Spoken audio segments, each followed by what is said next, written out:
শেষ মুহূর্তে পরিবর্তন হলো একাদশ। চ্যাম্পিয়ন্স ট্রফিতে সুযোগ পেলেন সাকিব, তামিম এবং সাব্বির। হ্যাঁ দর্শক, সংবাদের বিস্তারিত জানতে ভিডিওটিতে একটি লাইক দিয়ে চ্যানেলটি সাবস্ক্রাইব করুন। দর্শক, আকাশ ছোঁয়া স্বপ্ন নিয়ে চ্যাম্পিয়ন্স ট্রফিতে চ্যাম্পিয়ন হওয়ার জন্যই 15 সদস্যের একাদশ ঘোষণা করেছিল বাংলাদেশের ক্রিকেট নির্বাচকরা।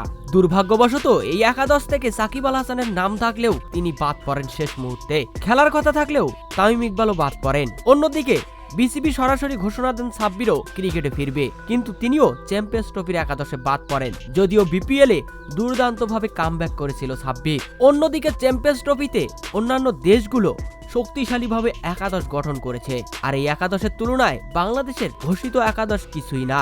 বাংলাদেশের ক্রিকেট ভক্তরা তো বলেই দিয়েছে, আবারও 16 কোটি মানুষের স্বপ্ন ভাঙতে যাচ্ছে বাংলাদেশের এই ক্রিকেট একাদশ। তাই সমালোচনার মুখে বিসিবি এবার একাদশে পরিবর্তন আনলেন। গুঞ্জন উঠেছে যে আগামী 20 ফেব্রুয়ারি ভারতের বিপক্ষে বাংলাদেশ চ্যাম্পিয়ন্স ট্রফিতে প্রথম ম্যাচে মুখোমুখি হবে, আর এই ম্যাচেই একাদশে ফিরতে যাচ্ছেন তামিম, সাকিব এবং সাব্বির রহমান। কেননা ভারতের যে একাদশ রয়েছে তাদেরকে হারাতে গেলে অভিজ্ঞ ক্রিকেটার ছাড়া কোনো বিকল্প নেই। তো দর্শক, আপনাদের এ ব্যাপারে মতামত কি? ভারতের বিপক্ষে কি আপনারাও সাকিব, তামিম এবং সাব্বিরকে দলে চান? কমেন্ট করে জানিয়ে দিন আপনাদের মতামত ভিডিওর কমেন্ট বক্সে। ধন্যবাদ।